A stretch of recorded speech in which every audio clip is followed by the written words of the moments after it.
pomaže Bog.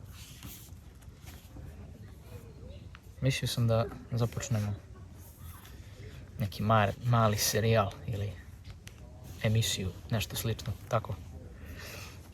Gdje ćemo da čitamo malo neke korisne stvari. Možda i ja nešto tu prokomentarišem. Ali ovdje imam knjigu Svetog Teofana Zatvornika. Ovo je izdanje SPC-a, knjige Živeti za večnost. I sad ovo sadrži razne pouke i poruke. I jedan deo knjige posvećen je, to jest prevedena su pisma koje je Sveti Teofan Zatvornik. On je bio zatvornik, monah zatvornik. Oni su živjeli u odvojenim zasebnim kelijama, uglavnom u pustinji, u pustim mestima, bez ikakvog kontakta s ljudima, dugi niz godina. I uglavnom su im ljudi slali pisma, tako na primjer je bilo i sa Svetim Varsanufijem, koji je bio svetitelj iz prošlog milenijuma, on je Slagobivac koji je vek bio. I on je isto tako primao pisma od raznih vernika koji su zapitkivali vezano za svoje duhovne i duševne probleme. Isto tako i Teofan Zatvornik. On je svetitelj iz 19. veka. I on je sličnu situaciju imao. I onda je ovdje sakupljen u knjizi. Sakupljena su neka pisma koje on pisao drugim ljudima. I sad meni je bilo interesantno ovdje kako objašnjava 3 strane ljudskog života. I sad to smo svi vjerojatno čuli. Kako postoji telesni, to jest fizički, psihički i duhovni, da kažem. Ili nešto tako na ta 3 razlaganja uglavnom ostane.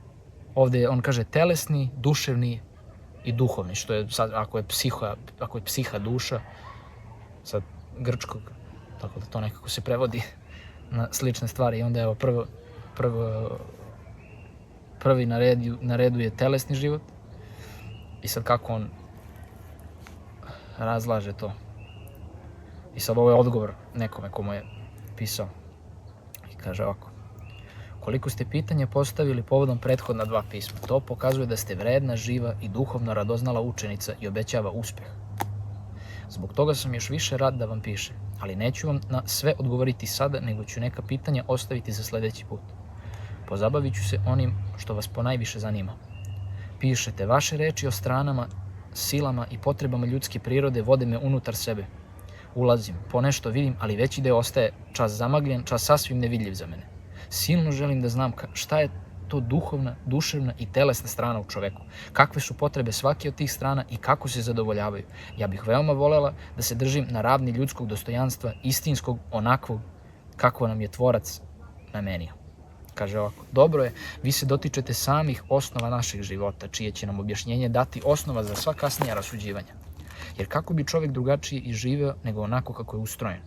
Ako steknemo zdravu predstavu o tome kako je čovjek ustrojen, dobit ćemo najtačnije uputstvo za to kako da treba da živi.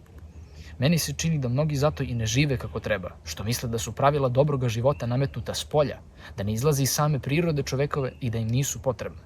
Kada bi bili uvereni da je tako kako zaista jeste, onda im se ne bi protivili niti bi odstupali od njih. Dakle, izvolite, slušajte. I kaže ovako. Naše telo se sastoji od raznih organa, od kojih svaki obavlja svoju funkciju i suštinski je neophodna za telesni život.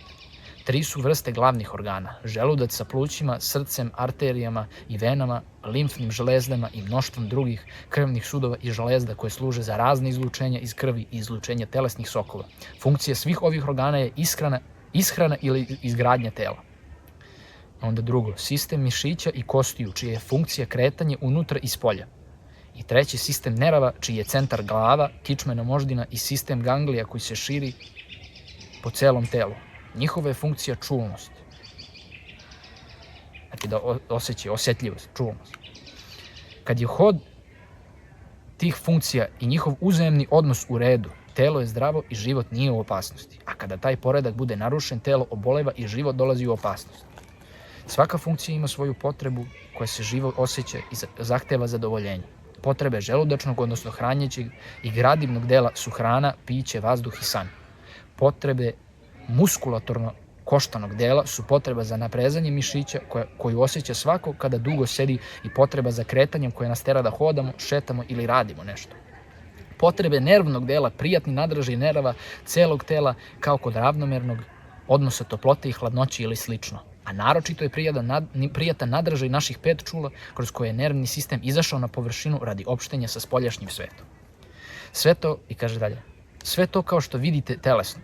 Sve je to kao što vidite telesno. I kako bi se sve to ticalo duše. Znači sve je to kao što vidite telesno i kako bi se to sve ticalo duše. Ali pošto je ona zbog najtešnjih sjedinjenja sa telom primila telo u svoju ličnost, ona sve telesne potrebe smatra za svoje. Zato kažemo, hoću da jedem, pijem, spavam, hoću da hodam, šetam, radim, hoću da vidim raznobojnost, hoću da čujem različite glasove, da pomirišem različite mirise i ostalo. Usvojivši sve telesne potrebe,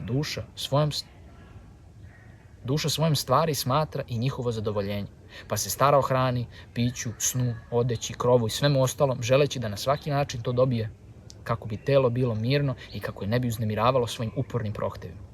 Takav odnos duše prema telu, koga se ona drži sama od sebe, nenaučena po nekakvom unutarnjem podsticaju, manifestuje se kod nje u vidu nekog instinkta, ljubavi prema životu, ljubavi prema telu, želji da se telo umiri i da mu se pruži sve što je potrebno.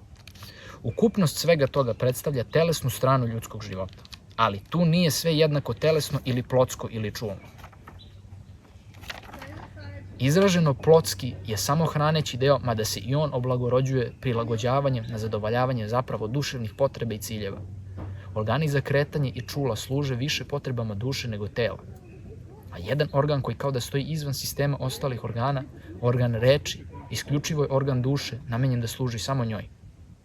Telesni, plotski, čulni život, rđav u moralnom pogledu, je onaj kada čovjek do krajnosti bude posvećen ljubavi prema životu i telu i za svoj glavni cilj i brigu postavi telesno spokojstvo ili svestrano zadovoljavanje samo telesnih potreba, uz zaboravljanje duše i tim pre duha. Pri tome svaka telesna potreba prirodna i jednostavna razgranava su mnoštvo nakalemljenih potreba, kroz naviku i vezanost za različite načine njenog zadovoljavanja. Uzmite hranu ili piće ili odeću, ništa je jednostavnije, reklo bi se, od onoga što tu spada. Međutim, koliko je tu još nerazdvojenih potreba? Umri ako treba, ali daj. Zato vidimo da neki ni trenutka slobodnog vremena nemaju jureći za onim što im je potrebno kako bi bili zadovoljeni, iako su desetine drugih lica zauzete tražeći isto to za njih. Kod takvih su neizbežno gladni i duša i duh, ako nisu i sasvim ugušeni, zaboravljeni i pogruženi u čulnost. Izvolite, razmislite o svemu ovome, a o duši u sljedećem pismu. Eto, to je. Tako je Sveti Teofan Zatvornik obrazložio naš telesni život. I eto, može to da bude početak za prvu epizodu. Pa možete da komentarišete, možemo da pričamo, možda ja nešto tu da kažem. Evo, na primjer, sad za promjenu nisam dugo bio u prirodi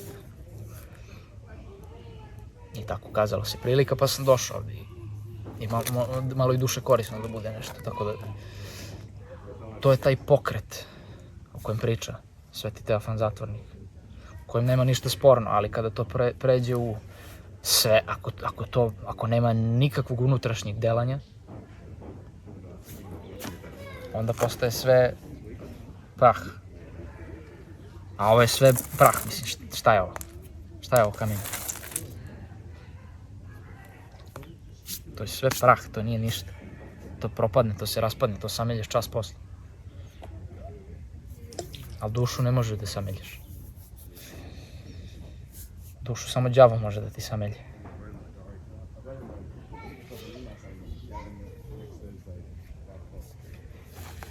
I tako, eto, neka to bude malo spontano i neorganizovano, ali eto, neka bude to za prvi put i početak, pa sljedeći put ćemo da čitamo iz istog odeljka, samo ovaj put o duševnom životu, o životu duše. A onda on naravno piše i kasnije i o srcu, kakvu ulogu srce ima u čovekovom životu i naravno onda posle piše i o duhovnom životu koji je najuzvišenije stanje čoveka kada čovjek živi duhovnim životom. Tako da sve je to vrlo interesantno i poučno i vrlo praktično. Nije formalno, nije nešto što se samo tiče mene jer je meni to zanimljivo, nego se tiče svih nas, kao ljudi sazdani po obrazu Božjem. Tako, lepo je ovdje. Toliko za danas. Zbogom.